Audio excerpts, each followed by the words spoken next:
Okay, we are very close to finish this chapter, Charlatanism and Trickery. And the next chapter would be of meetings and society that we will skip and return next month to the introduction of this book, most likely, because we see here the necessity to get into mediumship proper and the application of mediumship for newcomers who are in great need of this part of the book more than the meetings, the societies that is more of the administration of our Spiritist Center, and of course, of administration of one own mediumship as well. But I think we are in need of jump at all force into the mediumship itself. In the more scientific aspect of the doctrine, as well as in the moral aspect of the doctrine, not leaving aside the philosophy of mediumship in accordance to Spiritism, of course. We should finish early, and we're going to open for all questions regarding mediumship that anyone may have. Last week, we stopped at item 316. That's what I have here. Does anybody has different? We should start at 316 now. Yes. Yeah, and just for those who are not here, this chapter has a very important historical connotation that was the beginning of the doctrine, the beginning of a in-depth analysis and understand of what is mediumship at the time of Kardec, naturally. Keep in mind that it did not start at that time. No, it was not a new event that just show up on Earth in the 1850s, but is present since humanity was present in this planet. But it's perhaps the first time that we know of, at least, that there is a more in-depth analysis of this mediumship in a reasonable scientific way, and by scientific, using scientific methodology of investigation, of course, away from the dogmas, away from the fears, away from the black magic and all kinds of things.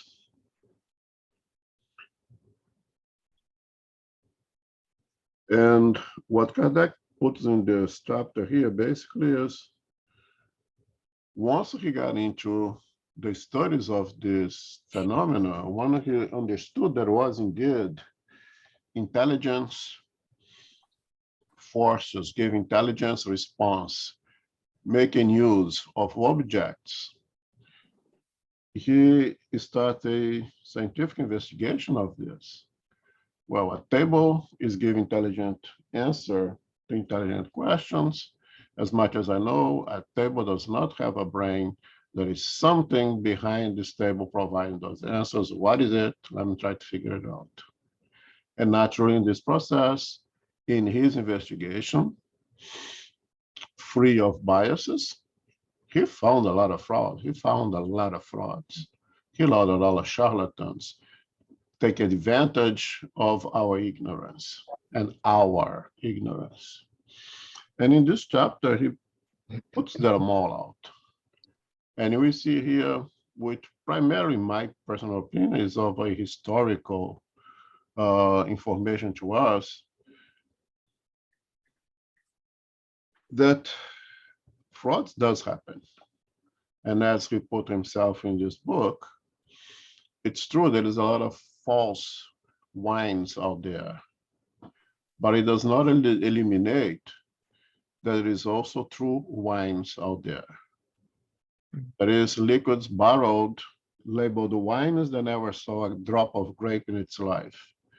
It doesn't mean that there is also real wines. And as you put over here, human being, unfortunately, sees the opportunity of make a buck in any situations, and some of us does not have the moral, dignified qualities. We take advantage of anything that help us to gain material, to having material gains. And why would be different with mediumship? So that has been, especially in the past, especially the use of the physical phenomena, the phenomena that attract our physical senses, that we can see, that we can hear, that we can smell, that we can palpate, that many had used. And Kardec gives us many advices in this chapter, how to protect ourselves from being fooled, give us suggestions on how to recognize, how to differentiate true mediumship from falsehood. And we should be able to complete this chapter today, which again, for me, being optimistic, have more of a historical value. I like to believe that those who are involved with spiritism, not spiritualism, will not be so attracted by the physical phenomena, so to the entertainment of mediumship, will be more interested with the moral teachings that this phenomena can provide to us. Okay. So we begin. Yes, thank you. Number 316. In all matters, the persons who are easiest to deceive are the ones who do not belong to the trade. And the same applies to Spiritism.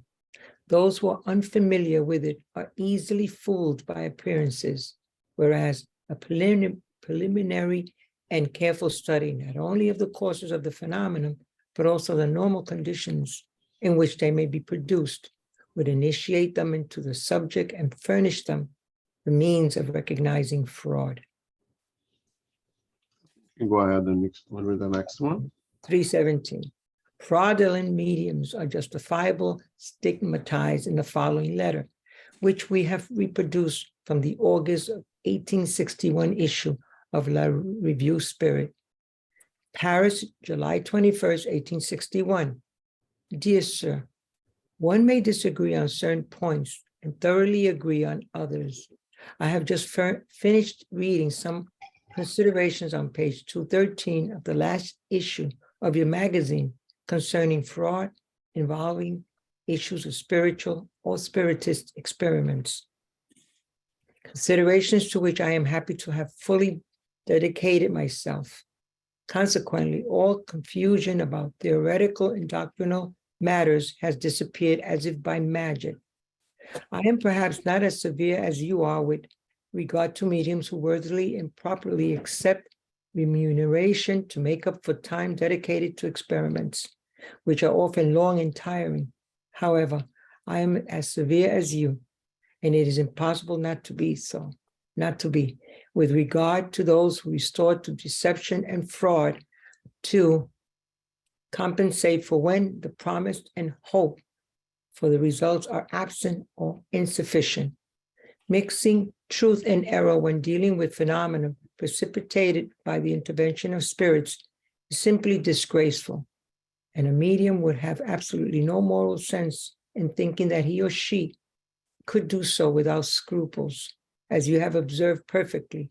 It casts doubt over the matter in the minds of indecisive ones once fraud is recognized. I would add that it most deplorable compromises honorable individuals who lend the disinterested support of their knowledge and understanding to such mediums, and who have become trusting patrons by sponsoring them in some way. Such an act is committing a true abuse of authority. All mediums who have been caught in the act of fraud, or if I may use a slightly trivial expression, with their hands in the cookie jar, deserve to be stigmatized by spiritualists or spiritists everywhere. It is their strict duty to unmask and expose them. If you think it proper to print these few lines in your magazine, they are at your disposal. Sincerely, Matthew.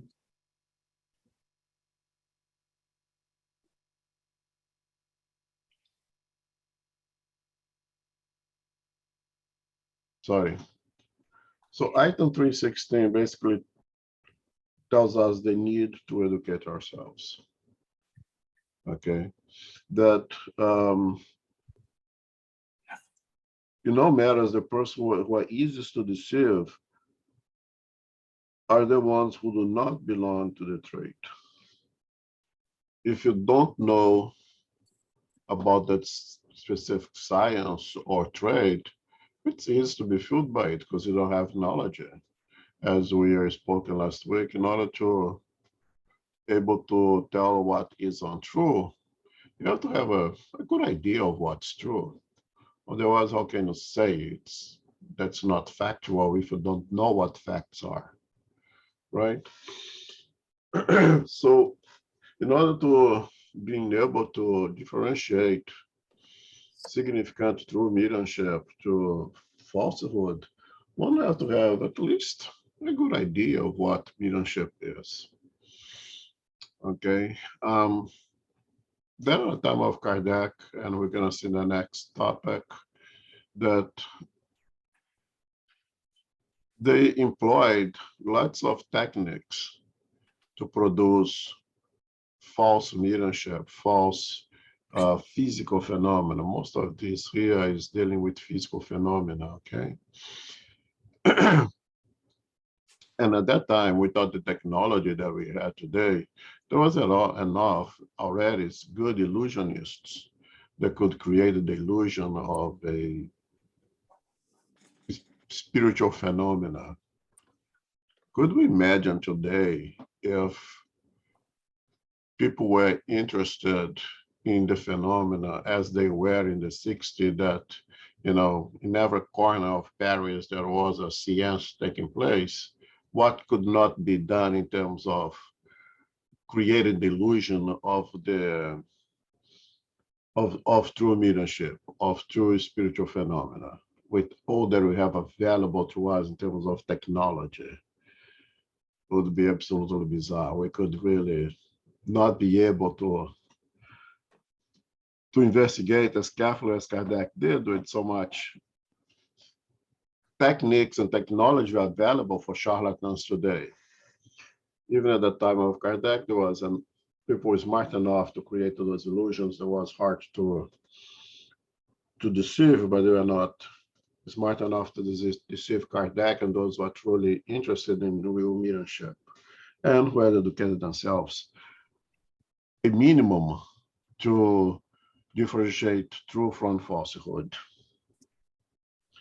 And then on 317, of course, there is this individual, Matthew, who wrote to Kardec after reading one of Kardec's magazines, the Spiritist Review, I would imagine from perhaps of June of 1860, right? And talking about exactly about this. And we see here the importance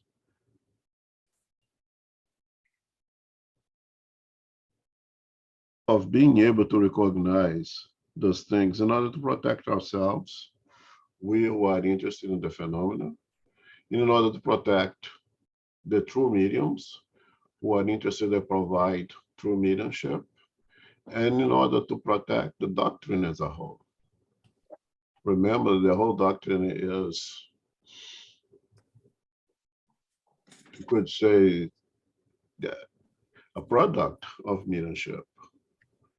The Spirit's book is all provided through mediumship. Now, the basis, the foundation of the doctrine is provided through mediumship. If mediumship is discredited, the whole doctrine is discredited. If we are suspicious and stay away from mediumship because of charlatanism, we would stay away and be resistant to approach the doctrine that is made through mediumship.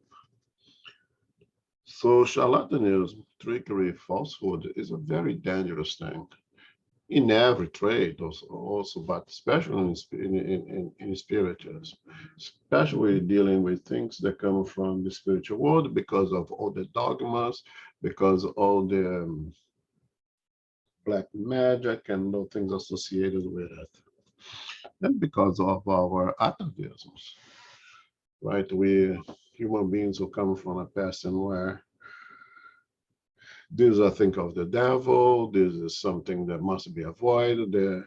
Moses already told that it could not deal with these things, and the church condemns it, and it's you already start from a negative point of view, so to say, and to have someone use it for profit, someone use it in a falsehood with trickery,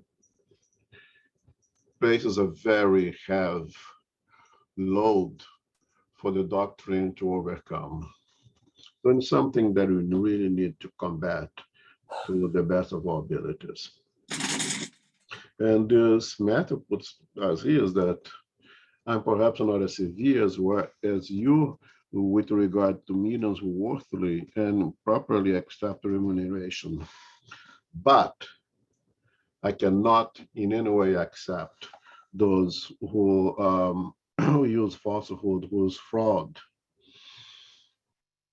which puts, as I would say in my interpretation, Kardec would agree that, well, you suggest they should not charge.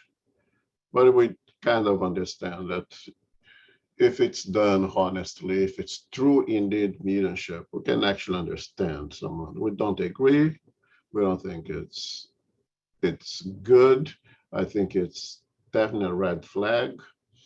But we can actually see that, but we can in any way accept the frauds and accept the falsehood. Well, I charge for my mediumship because I truly believe that the time that I use in it has to be compensated financially. I don't agree with that. I don't agree with that. But if the Spirit does not come, if does not come to provide me with the informations or the physical phenomena performs, nothing will happen. I'll give you money back and that's it. This is one thing. Now, I make money out of it, I charge of it. If the Spirit does not come, nothing should happen, but I'm not gonna give you money back. So I produce something. I have something already arranged just in case the Spirit does not show up and I commit fraud. That is not acceptable at all, in any field, of course, but especially in spiritism. That's what we're dealing with here. And it's a problem that the just pays for the unjust. And do not think in any way that enemies of spiritism, especially the discarnate ones, will not make use of these individuals who are used to, who are ready to make fraud, to discredit the doctrine as a whole. And it says here, as you have observed perfectly, it casts doubt over the matter in the minds of the indecisive, once Friday is recognized. Again, for special us with our atavism who already come from a kind of fear of dealing with the things of the spirit, this is the thing of the devil. Moses told us not to deal with, not to talk to the spirits. We have really have bag of things that would keep people away from mediumship. To overcome all that, to have the courage, to be free spirited, to take a look at it, and then to find fraud in it, that's a big blow to the doctrine. That's a big blow to true mediums who are willing to use their faculty to help us to morally improve ourselves. And this is just, one of us who perhaps was interested, read Kardec's comment on his magazine, and have the courage to put out there and told Kardec that if it's useful, we can publish it. And I think it's extremely useful. It's a very good example of how important this matter of fraud, of charlatanism is.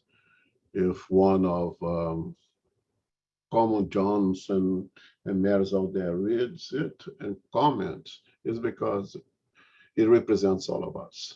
Matthew here is a representation. Most of us who are interested in the doctrine.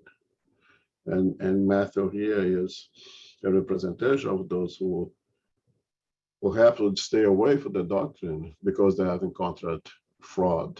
They have encountered falsehood along the way. Comments? I think, there are two sides here, right? True communication, false communication, right? Or deceiving.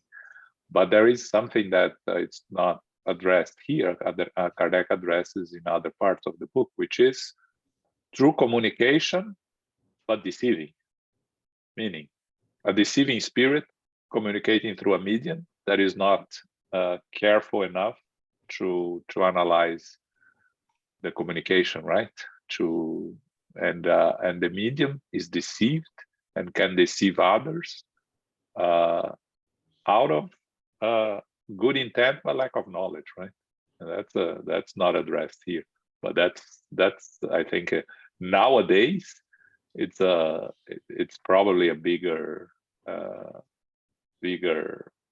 issue than just falsifying mediumship by itself.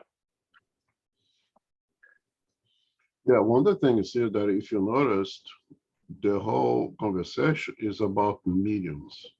It's mediums committing fraud. It's not even false mediums. It's not even someone who does not have mediumship and pretend to have it. It's talking about mediums who are indeed ostensive mediums, and primarily of physical phenomena, because that's the one that's easiest to fake. But if a mediumship is a true mediumship, and the medium is using its faculty to, let's say in the case, to write down the thoughts of the spirit, then it's a true mediumship. Now the thoughts, the message may be deceiving, but the mediumship itself is true. Now it's a matter of being able to understand the message, to analyze the message, and to make use of it or not.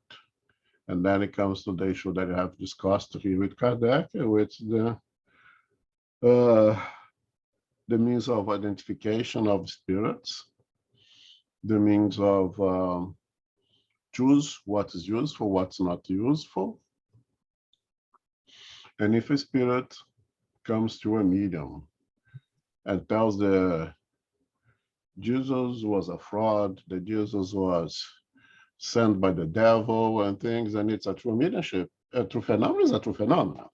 Now, are you going to use it? How are you going to judge and qualify that medium, that not the medium, sorry, the medium is just an instrument here, but the spirit who provide that communication. That's a different issue. But the mediumship in itself, there's no fraud in it. Was just a deceiving a spirit putting out a bad message. But the mediumship itself, the phenomenon itself, is true, it's not fraudulent. Now it comes to us who receive the message, what are we going to use of it? What are how you do qualify not only the message, but the one who provides the message, which is the spirit, not necessarily the medium. Now, if the medium is only putting out those kinds of messages, then we would have to think about What is the association of this medium? Why is this medium coming only with those kind of things? That's another topic of discussion as well. But the mediumship in itself, the phenomenon itself, is true, it's not fraudulent. Mm.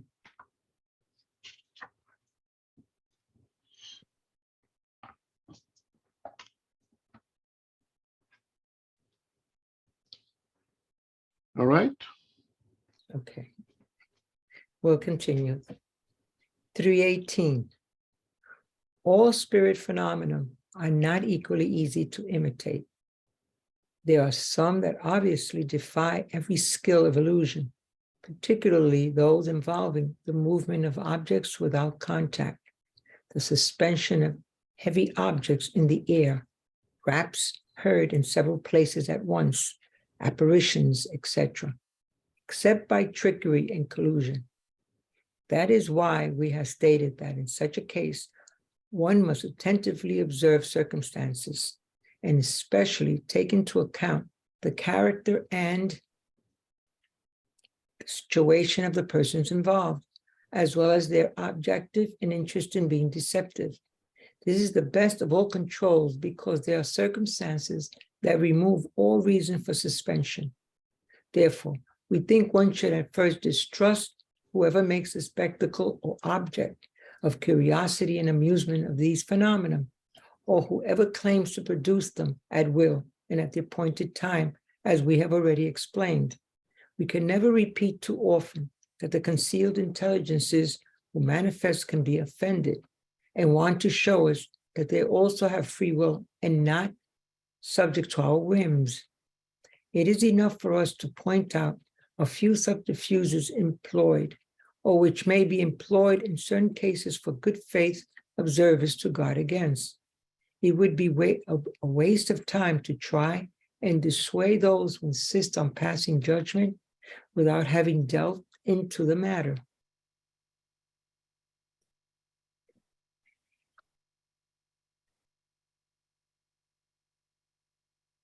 Muting myself. You can see clearly that Kardec is referring primarily here to talking about mostly physical phenomena, and we see more clearly in the next reading also.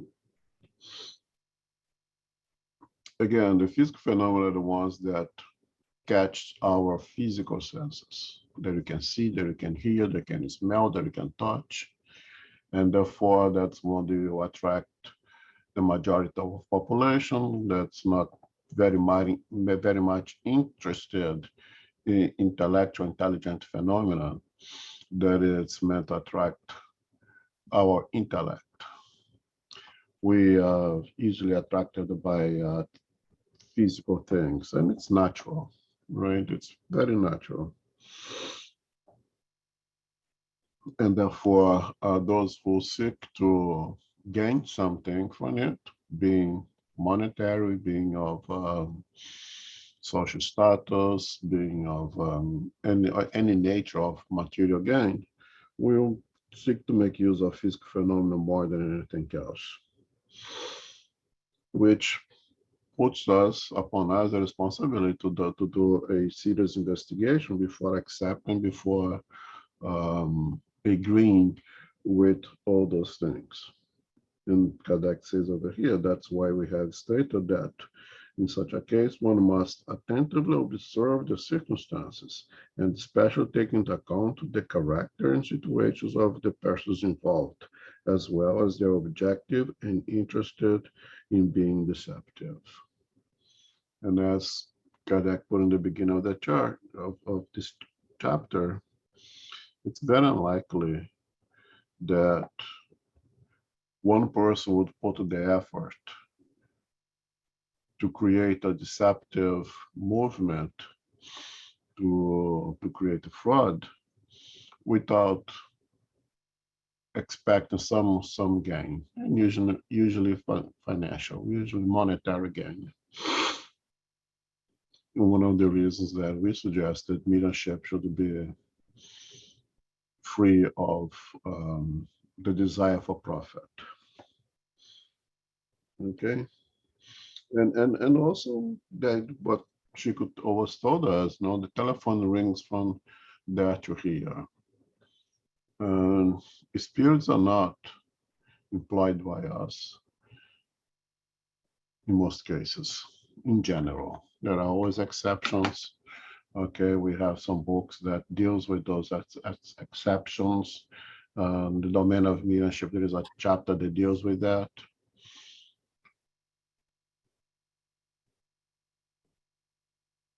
But if the spirits that usually associate with one or another medium choose not to show up that day, they will not show up that day, period.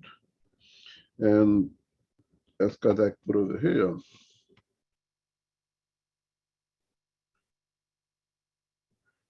we can never repeat too often that the concealed intelligence who manifests can be offended and want to show us that they also have free will and not subject to our whims.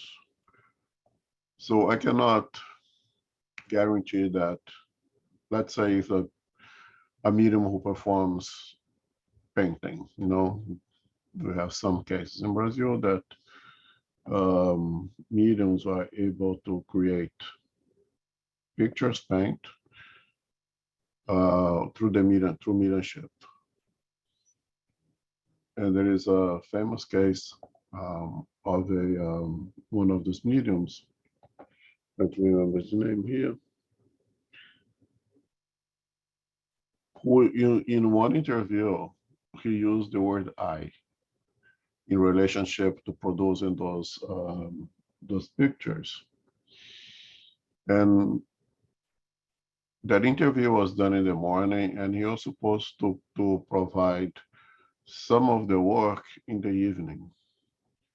So he used the word I produced those pictures by mistake, by just not paying attention. And when it comes to the evening, when I was supposed to do the work, none of the spirits show up. And nothing happened that day. And he's an ostensive medium, and talking to the spirits, said, why? What happened? Something went wrong. I said, yeah, something went very wrong, the spirits told him. You used the word I. You said, you do it. So go ahead and do it then. And nothing happened that day. And we're not talking about frivolous spirits here. We're talking about elevated, not high order spirits, because high order spirits will not be able to produce physical phenomena, but somewhat well-intended spirits, let's put it this way, to give this medium a lesson. No, it's not you, it's us. And we have free will. And in that case, they want to make sure that everybody understands that their work is being done by those medium, by those spirits, using that medium, and was for a very good cause. And the idea was to transform pictures into bread. So all the work that was done, those pictures would be sold for little money, and all the money would be converted into food for the poor. Okay, we took good cause, something nice, but because one little mistake that the medium used with the word I, nothing happened on that evening. To prove the point that Kardec's making here, that the spirits have free will, and they wanted to be recognized for their work most of the time, especially the average spirits like us. The high order spirits, perhaps they don't care about that. And again, high order spirits would not produce physical phenomena because the perispirits are so ethereal, spiritualized, that they cannot connect with more dense matter that is necessary to produce the physical phenomena.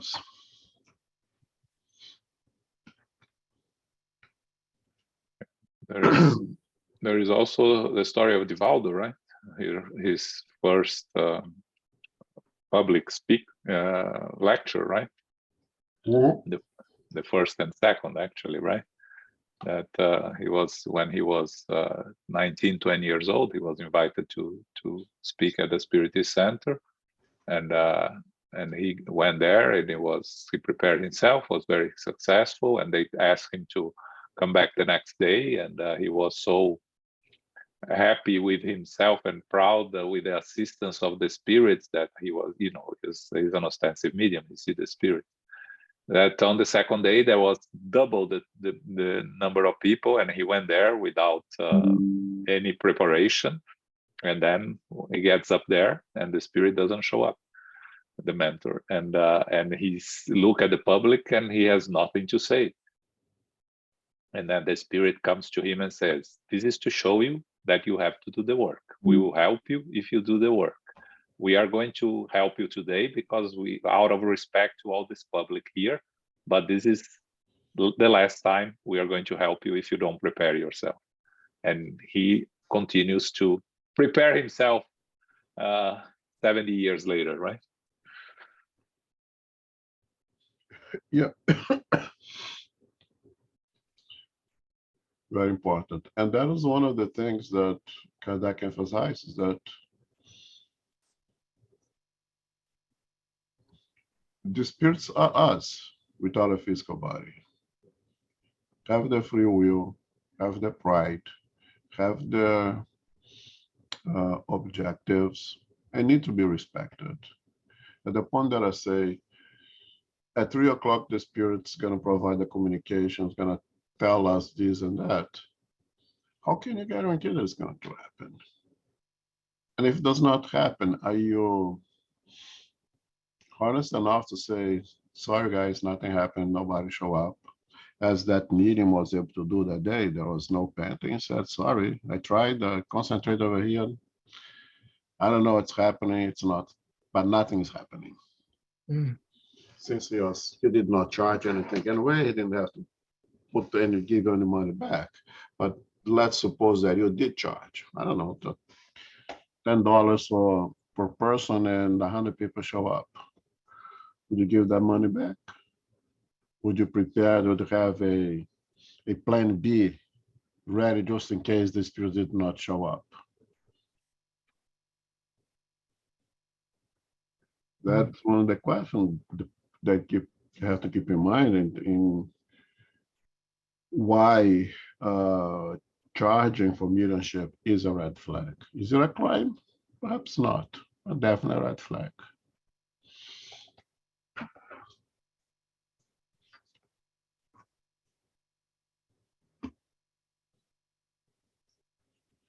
All right. Okay.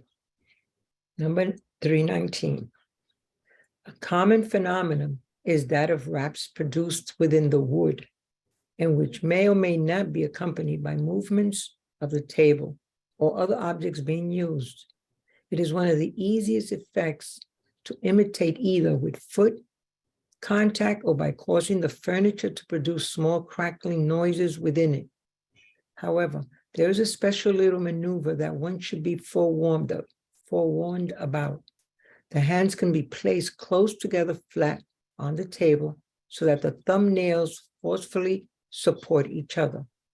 Then, by an entirely imperceptible muscular movement, a dry noise can be produced that is quite similar to inner typology. The noise reverberates within the wood, producing a complete illusion. Nothing is easier to simulate, as many raps as required, a drum beat, etc. Then, responding to certain questions with yes or no, with numbers or even letters of the alphabet. Once forewarned, however, it is very easy to recognize the fraud, which is not possible if the hands are far apart from each other, and if we are sure that no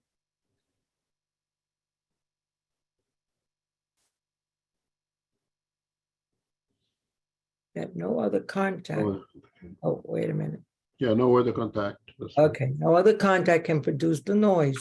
However, true raps display the characteristic of changing places in tone at will, which cannot occur when produced by the cause we have indicated or any other similar one. Thus, they may jump from the table to some other piece of furniture not touched by anyone, the walls, the ceiling, etc., and also respond to unforeseen questions. Okay.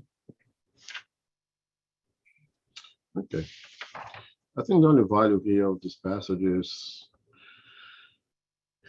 to demonstrate to us the really investigation of Kardec before he jumped into this doctrine, before accepting leadership as something really come to the spirits, how he takes the care to truly investigation, position of the hand, how can you fake noise in the wood, things that if for us today is not relevant, it is relevant that to have that peace of mind, the certainty that the guy truly used his brains to investigate carefully, to look at all the possibilities of fraud, all the possibilities of falsehood before he accepted anything.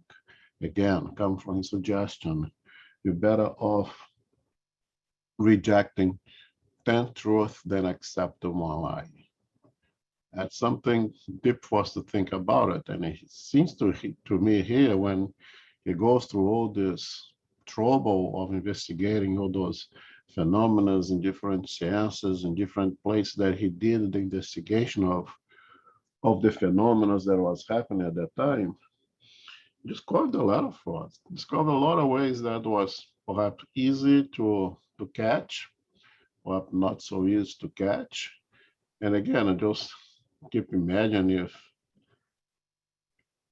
if those sciences become the new way coming to town, that as it was in the 1850s in Paris, as let's say disco mania in the 70s, in this country, in New York, that have corner there was disco places, things going on. If the science becomes so popular and everybody's interested in that, what could we do in terms of fraud with the technology that you have today? You know, it could produce apparitions, you know, it could produce images coming right in front of us.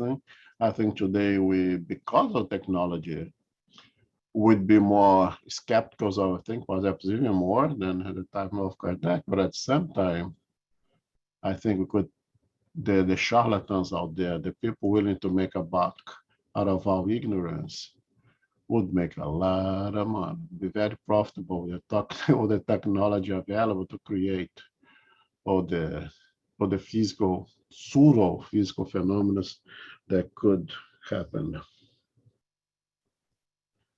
And again, to me, it only has, I like to believe, only a historical value and the value of recognize the work of Kardec. Other than that, not really interested in figuring out how to produce noise in wood. I don't really care for that. Any comments, questions? You can go to 320. Okay, 320. Direct writing is even easier to imitate without mentioning well-known chemical agents that make writing appear at a given time on a white sheet of paper, which can be foiled with ordinary precautions. This ruse can also occur through a skillful sleight of hand, wherein one sheet is replaced by another. Furthermore, the defrauder may distract one's attention by quickly writing a few words. Some have even been known to write with a small pencil lead hidden in the fingernail. Again, mostly of the historical value and mostly to give us the peace of mind. Again, the Kardec did investigate truly. Nomatography or directed writing is writing showing up on a piece of paper with no hands or no apparent hands. It's different from psychography. Psychography, that is the hand of the medium writing with a pen or pencil on a piece of paper the thoughts of a spirit. We're gonna go in depth with that. Direct writing, there is no hands, there is no pens associated. You put a piece of paper on top of the table and it a writing shows up on that piece of paper. You put a piece of paper inside of a drawer, lock it. There is nothing inside of the drawer, absolutely nothing inside there. Sometime after you open the drawer, take off the paper, and there is something written in there. That's direct writing, okay? It's called pneumatography. There is also pneumo-pictography, which is instead of writing, there is a picture, there is an image that has been done through mediumship, through real physical phenomena. Or precipitation. It's also called precipitation. Yeah.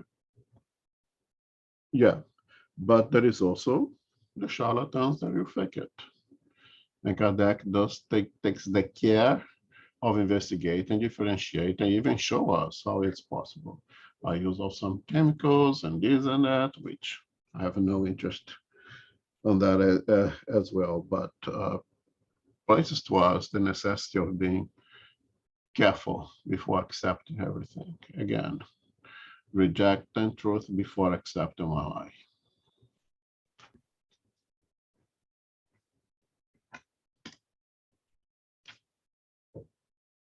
Okay.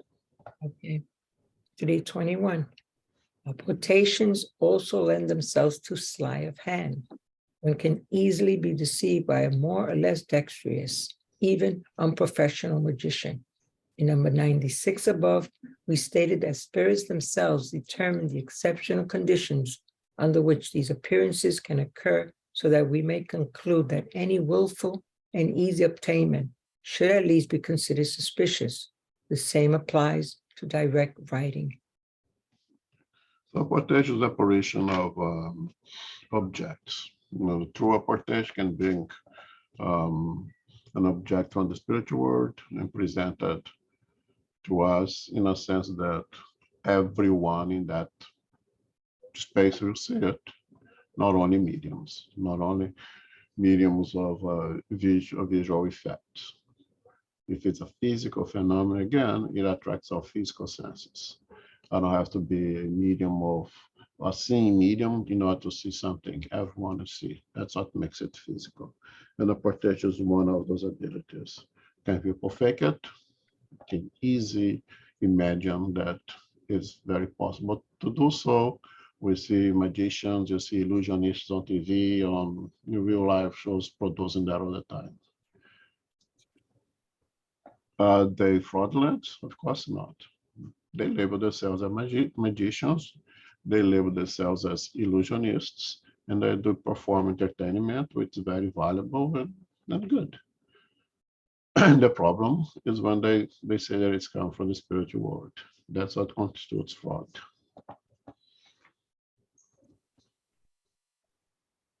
Okay. Okay. Number 322. In the chapter on special mediums, we mentioned what the spirits regard as both common and rare mediumistic aptitudes. One may properly distrust mediums who intend to easily precipitate either apportations or direct writing, or who aspire to display multiple abilities, claims that they're rarely justifiable. Nothing to add here. Any comments? Otherwise, can continue. Yeah, I think it's it's important here to remind ourselves what Kardec is telling us here is be careful, do not trust. If it looks suspicious, try not to reach a quick conclusion. Again, what Elmo just said, reject 10 truths before accepting one lie. So if it seems very easy, if it seems very common, it is questionable. Now, there are mediums that are exceptional and produce several different phenomena and multiple phenomena at the same time, but they are the exception. They are really the exception, like Eusapia Palladino, the famous Italian medium of the beginning of the 20th century. She was able to do all sorts of physical phenomena and with very easily. But she was so abused that she started faking it because it was consuming her. There was not much control at that time. So, you know, I think what Kardec is telling us here is be skeptic above all. And if it's true, it will come back. If it's not, it will disappear by itself.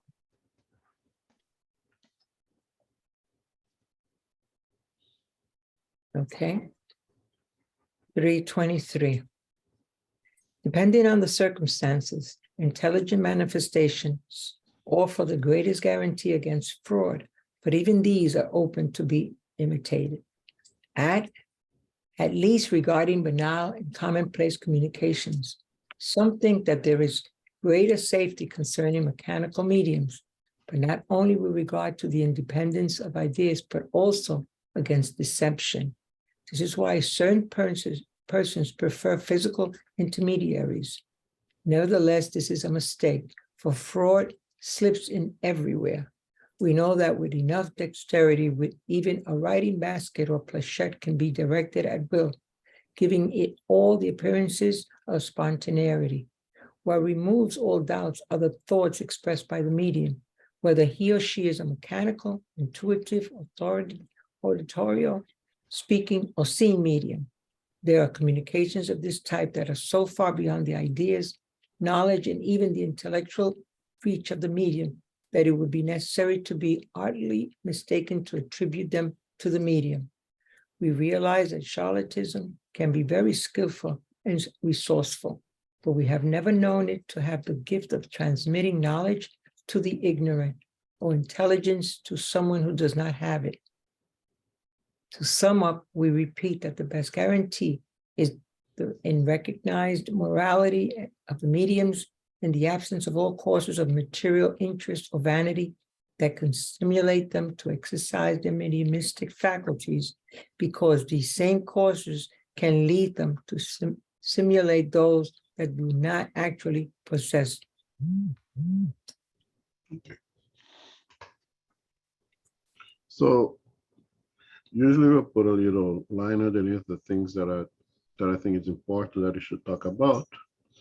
And when I was reading this item 323, I highlight just about every sentence.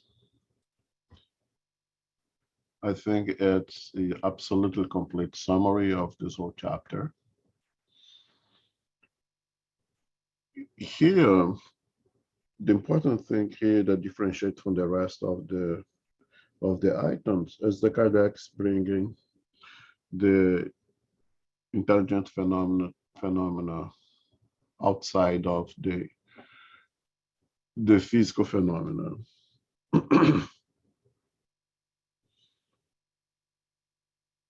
The intelligence phenomena, of course, is the one that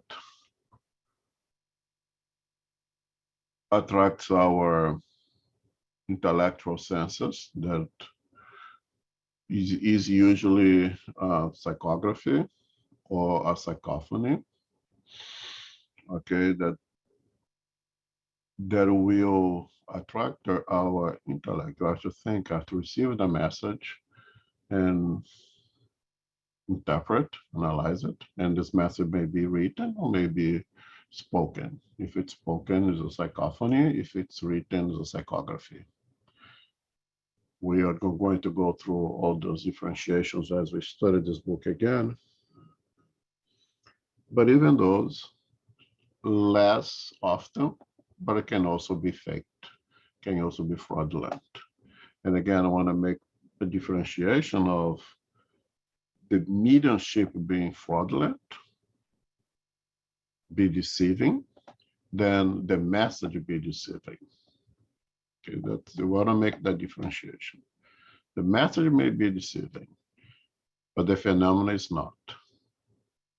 Okay, so I'm a medium of psychography, or perhaps I'm a medium of psychophony, and I'm right now, am I in a true state of trance, mediumistic trance?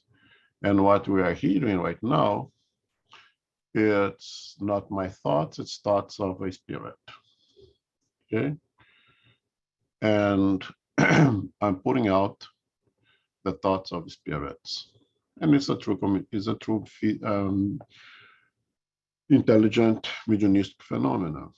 Now, what's coming out of my mouth, the thoughts of the spirits speaking through me, may be deceiving or may not be deceiving. That's different of a fraudulent mediumship. Okay. Charlatans, people who seek to gain any profit, will find ways to fool us in very different ways. So even the intelligence phenomena can be false, can be a fraud. It's more difficult,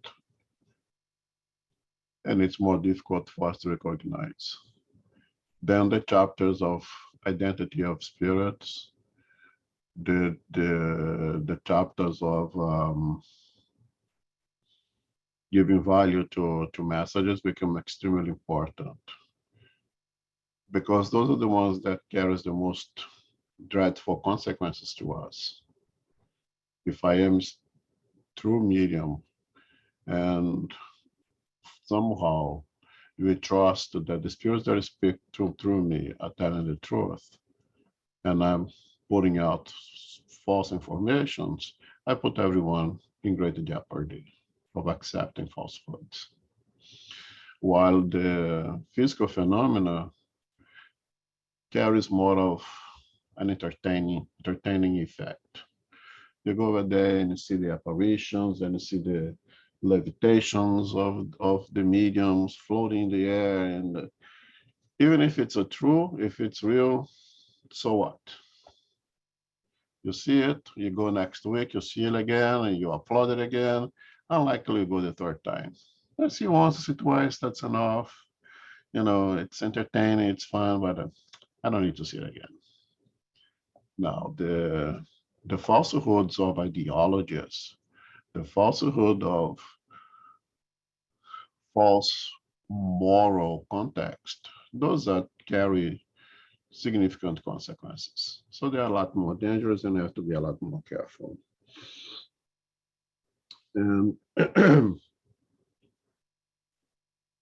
and becomes a lot more important to us to being able to, one, being able to investigate the medium to see if the medium is bringing true messages from the spiritual world, true mediumship, and then to analyze the messages.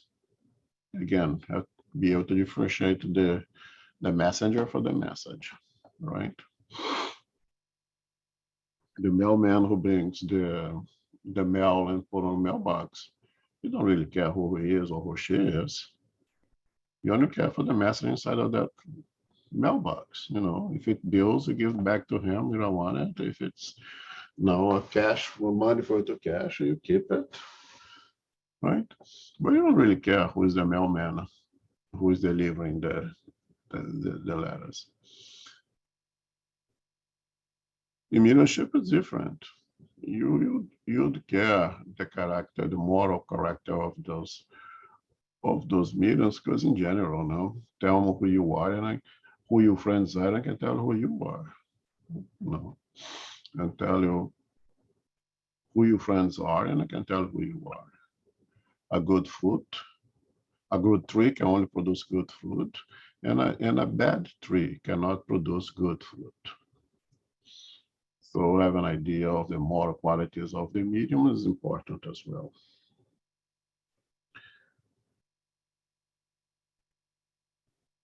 Other investigation is important, and Kardec puts over here. We repeated that the best guarantee is in the recognized morality of the medium and the absence of all causes of material interest of vanity that could stimulate them to the exercise of their mediumistic faculties, because the same cause can lead them to stimulate those who do not actually possess it. there is a true medium, is a true medium, and will produce the physical phenomena. There is no empty space. If that space for a spirit to use a medium is not being used by a medium, by a spirit who wants to produce good fruit, it is open to any other spirit to use it.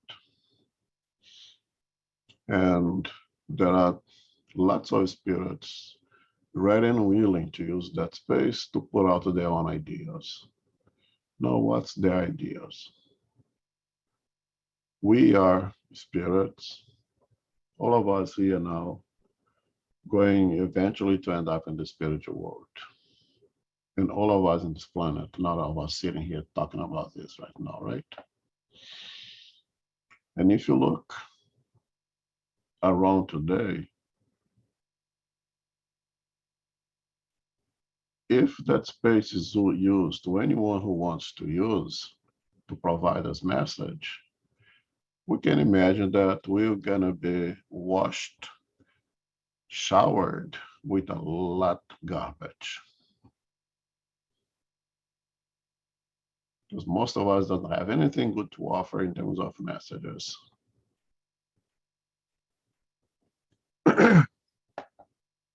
But the space, if the space is opened, there's a lot of us you'd like to use that opportunity to give their own messages. So that's what comes what João said in the very beginning of the importance of analyzing messages and of analyze the moral qualities of the medium. Because the phenomenon is real, it's true. It's a real mediumship. Okay, we went one step above. The first step is it a true mediumship? Is individual really receiving ideas from spirits and just expressing those ideas? It does not come from the medium. It could come from the medium in an anemic phenomena, which again may have its value or not, or it's being produced with the intention of being fraudulent. That's different from animism. Okay, we're going to study all that definitions, but basically animism is when the medium will retrieve ideas from oneself in a subconscious way, okay, without the intention of being fraudulent or anything else. So I, Elmo, the eternal spirit, I am a lot more than Elmo. I have gone through a lot more experiences than Elmo has had an experience in this incarnation. So I, the eternal spirit, have a much bigger bag of information than what I am able to provide at the conscious level. But being in a mediumistic trance, I may be able to retrieve those informations that I do not have when I'm at a conscious level and produce a anemic phenomena, mediumistic phenomena, okay? That's not fraud. That is an anemic phenomenon. It may carry its value or not in accordance to the quality of the message. It may be good. Coming from it, likely it's not going to be good. It's going to be garbage, you just throw it away. But it's still a true phenomenon. Okay, and when it comes to mediumship, what Kardec's telling us here is that if you are a medium, extensive medium, who are able to produce messages that come from the spiritual world, it becomes imperative that you educate yourself. It becomes imperative that you know what this phenomenon is all about, how it happens, why it happens, and that you upgrade yourself morally so it can vibrate at a level that when you open that space to receive spirits, it will be from spirits that at the same level or above. Because the higher spirits, they put the best effort to lower themselves to provide information for those who are truly willing to do something good for humanity. And when I say for humanity, it doesn't mean that for the whole world. It may be for your neighbor. It may be for your brother next to you in your household. Right? The importance of the mediums to educate oneself in the phenomena, and more important, morally. And what we use in spiritism is the gospel of Christ, according to the spirits in the Spirit's book, Jesus being the most evolved spirit that come to this planet to educate us. According to the spirits in the Spirit's book, Jesus is the model, the guide that we should follow. And according to Emmanuel, is the Christ, the pure spirits that is in charge to lead us, is the governor of the planet. So in terms of the moral values, that's what we use in Spiritism. And that's why in Spiritism we say mediumship with Jesus. Not saying the others are not good in any way, not saying that. But that's what we use. That's our guideline in all of practicing mediumship. We're going to go through the book again. We're going to skip this meeting and societies. I think it's very important for people to read their own. There's wonderful, wonderful messages, especially on the very last chapter that deals with the name of the chapter. Let me go back. No, it's like dissertations by spirits. It's wonderful messages. It's chapter 1, 2, 3, 31, the last chapter. That's basically messages from spirits. Lots of the spirits of the messages from St. Augustine that provides wonderful, wonderful messages for us to read, for us to go about. And we can read one or another. No, it's by numbers over here. You can go to those numbers and read any one of them. Some really, really great ones that I like a lot.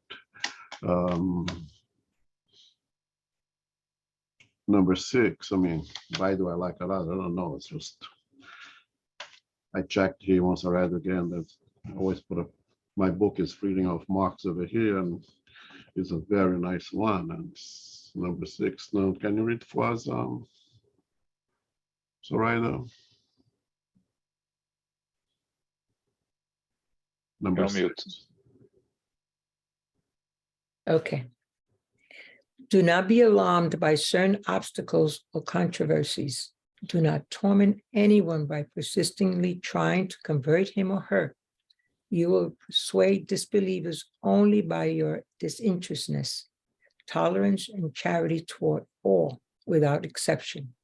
Especially guard yourselves against violating public opinion, whether through simple words or public demonstration.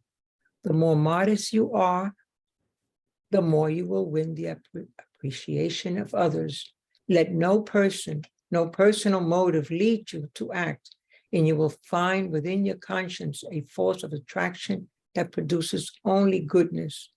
Under God's orders, the spirits are working for the progress of all, without exception. You spiritists must do likewise. St. Louis. Yeah, yes, I like that, and I'd like to read that because some initiating in this journey now of accepting its mediumship, of developing its mediumship, and willing to contribute as much as possible with this doctrine for the goodness of oneself and others, may get a little bit carried away and say, I'm going to spread. I went through that at one time. As think how the Spiritism had a very elitist posture, trying to hold this thing for themselves instead of spreading throughout the world, and going to all the news and going to the possible things and try to convert people. And it took me a while, and that's not the way to go. Perhaps we're going to create more antagonists by being so pushy. Personally, I hate people reading the Bible, screaming the Bible in the subways when I'm trying to read my own books or trying to take a nap and they scream out loud. I say, just shut up. I don't want to hear about Jesus right now. And I think if spiritists try to do that, we will create the same problem. When people are ready, and there is plenty of ways of them to find us, they will find us. We should be there with open doors and with putting ourselves as many vehicles of communication as possible. We should be doing that. And I think we're doing that pretty well recently, actually. But without trying to convince anyone, without to stick this in anybody's throat, because we're not going to produce any good results. As the Spirit of Santo Luis put that for us here at that time, I don't think it's any different today.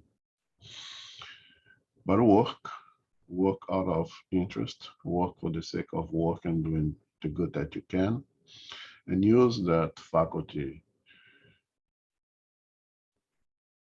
with Jesus, and you will then be fulfilling this plan, because if you come in as a ostensive medium, it was not by chance. There was a deal there where you know, I don't know if you sign a piece of paper or not over there, but you accepted the challenge of using this. And if the spirits are given to you, if you know that God gave it to you, so to say, it's to the good with it. And I hope that those who have that, this attribute of the stance of mediumship, because mediumship will have the ability to express a thought of spirit,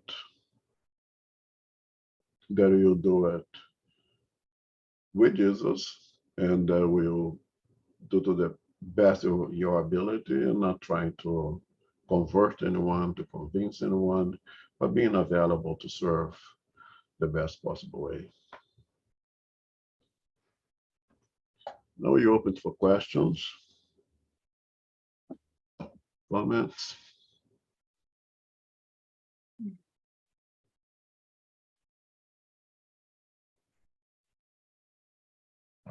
By the end of this chapter, there are some apocryphal messages also, which are Kardec gives us as examples of messages that come signed by evolved spirits, but then he analyzes why we shouldn't consider it. And it's very interesting because you read some of the messages. If you read and you don't read the comment by Kardec, you may think, what's wrong with the message? You know, it looks fine. And then you read the comments by Kardec and you understand why Kardec put them there. So there are even two messages signed by Jesus that he comments on why it doesn't make sense to be by Jesus. And I was, you know, when I read that, I was thinking about all these books that are signed by Jesus that are out there.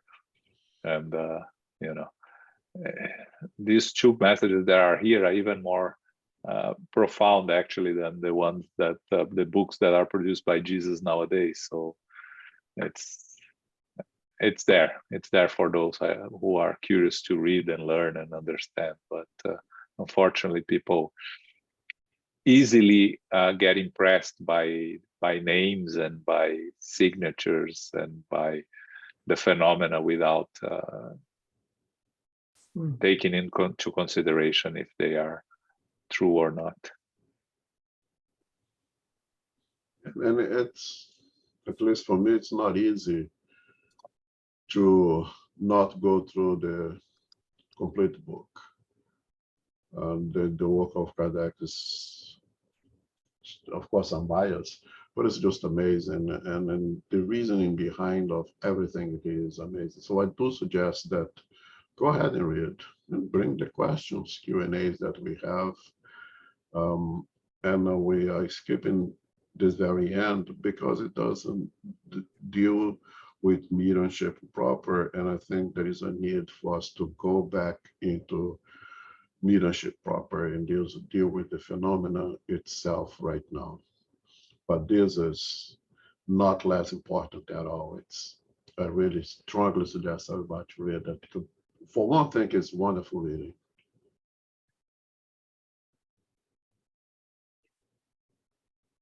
I just have a general comment. I think one of the things that I realized, the more you understand and read the books and really start getting the message, there's a paradox that happens. One is understanding that maybe you have this contract being a medium that you need to kind of execute on.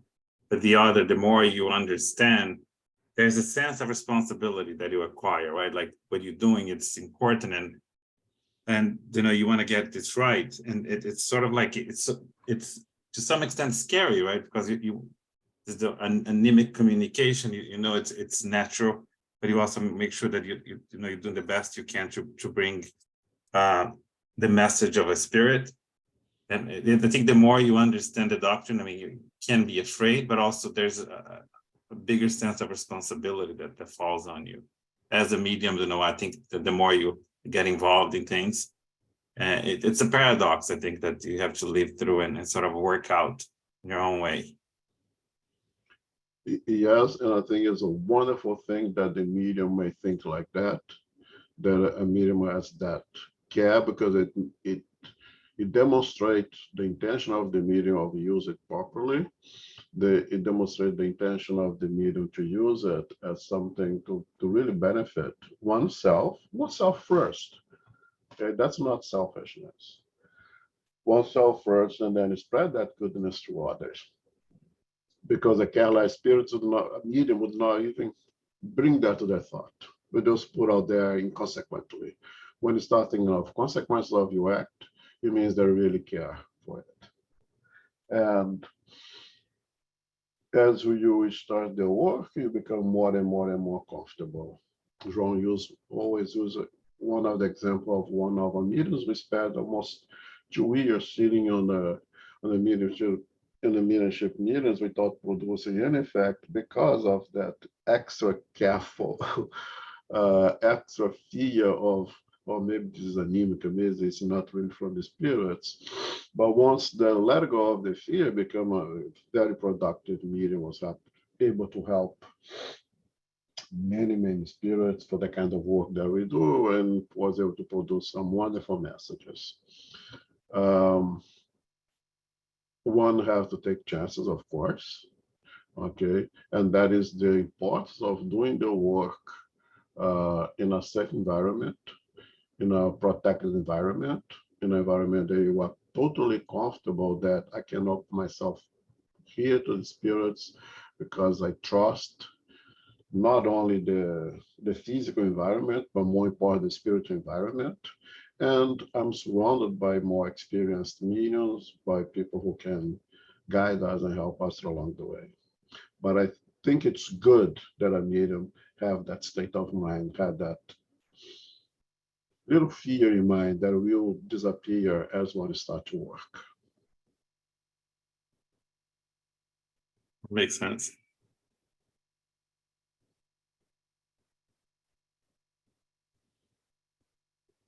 As they say, people who drown are mostly people who knows how to swim, right?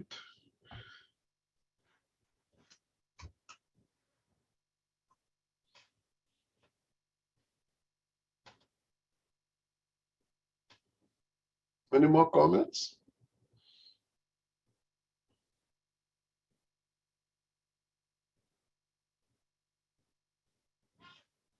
Okay. You have any announcements there, Ron? Yeah. Tomorrow is President's Day, so SGNY will be closed. Divaldo's tickets, if you haven't yet bought your tickets to Divaldo, there are, originally the room is for 250. We have 230 tickets left. We haven't been able yet to get the increase of the room. So, when the tickets get to 250, we're going to stop selling for the moment if we can't increase. So if you haven't bought it yet, it's important that you go there and buy. I truly believe that we're going to get the larger capacity. We are going to have the ability to sell more, but until we get fully approved, we may have to suspend the sale of the tickets. Okay, so if you haven't bought yet and you want to buy it, please go ahead. I think that's all, Elmo. Okay, so Carol, can you make a final prayer, please? Sure. Thank you Unless very anybody much. has a comment. Oh, sure. All right, go ahead. Oh, sure. Thank you, Elmo. Thank you, John. And thank you, everyone, for participating today. Infinite Creator and Supreme Intelligence, we give thanks for being together today for our studies of the Medium's book, the topics being charlatanism and trickery. We always try to be vigilant in all matters of mediumship. We must discern the difference between authentic mediumship and fraudulent mediumship. Physical mediumship especially may be susceptible to deception and trickery. Intellectual mediumship may also be susceptible to low-order spirits who may want to give deceptive communications for their own purposes or pleasure. The moral qualities and intent of the mediums are important to ensure mediumship and spirit communications. Good vibrations and education are essential. We all try to do good work, to be of service, and to dedicate this to ongoing progress for everyone. We give thanks to the spiritual benefactors and the good spirits for guiding us and inspiring us today and continuing throughout the week. May we receive the love, light, and peace of Christ within us, and also may this go to our loved ones as well. We pray for inner peace, and we pray especially for world peace and for those who are now suffering in the physical and the spiritual worlds. May our prayers go directly to each one who needs assistance for healing, for well-being, for courage, for faith, and for safety. We pray for SGNY, our center, and all Spiritist centers throughout the world to grow and expand. As we close, we humbly ask for safety and protection as we return to family, friends, loved ones, and co-workers. May we go forth now as beacons of light, love, peace, and charity. So be it.